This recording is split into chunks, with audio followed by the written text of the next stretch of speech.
दोस्तों, network marketing के business में सफलता की कहानियों का एक बहुत बड़ा अहम भूमिका होता है। इस बिजनेस में दिन प्रतिदिन हमें नए नए लोगों से मिलकर अपने दिल के तार उनके दिल के तार से जोड़कर झनकार पैदा करनी होती है। इसके लिए बहुत आवश्यक है कि उनके लिए हम एक ऐसा मानसिक वातावरण तैयार कर पाएं जिससे कि उन्हें हमारे साथ जुड़कर बिजनेस करने का निर्णय लेने में सुगमता महसूस हो। यहाँ ध्यान रखें कि एक व्यक्ति अपने जीवन में जो भी निर्णय लेता है वह अधिकतर उसके भावनात्मक निर्णय ही होते हैं। नेटवर्क मार्केटिंग में तो इस बात का विशेष रूप से ध्यान रखना आवश्यक है, क्योंकि इस बिजनेस में हम खुद चलकर प्रोस्पेक्ट के पास जाते हैं तथा उनके साथ एक व्यावसायिक रिश्ता कायम करने से पहले एक भावनात्मक रिश्ता कायम करने का प्रयत्न करते हैं। अब ऐसा क्या किया जाए जिससे कि हर व्यक्ति, चाहे वह किसी भी व्यवसाय के क्षेत्र में हो, आपके साथ भावुक रूप से जुड़कर संबंध बनाए। इसका सबसे अच्छा तरीका है आपकी अपनी सफलता की कहानी।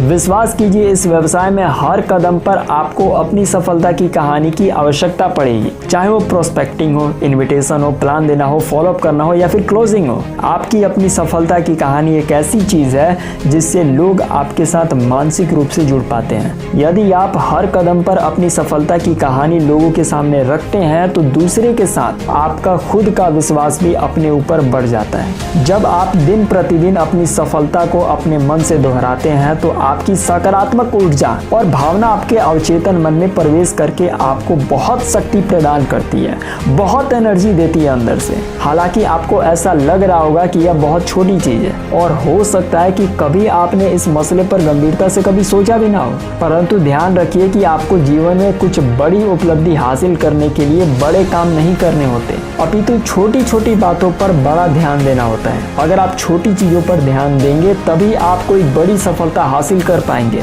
सामान्यतः क्या होता है कि कुछ लोग छोटी छोटी बातों को अनदेखा कर देते हैं और हमेशा कुछ बड़ा करने की तलाश में रहते हैं। जिस प्रकार घर बनाने के लिए एक एक ईंट को जोड़ना पड़ता है, उसी प्रकार पहले छोटी छोटी चीजों पर ध्यान करके ही आप कुछ बड़ा कर पाएंगे। नेटवर्क मार्केटिंग में जो लोग असफल हो जाते हैं, इसका एक कारण यह भी है कि उन्होंने कहीं ना कहीं छोटी छोटी चीजों को अनदेखा कर दिया होगा।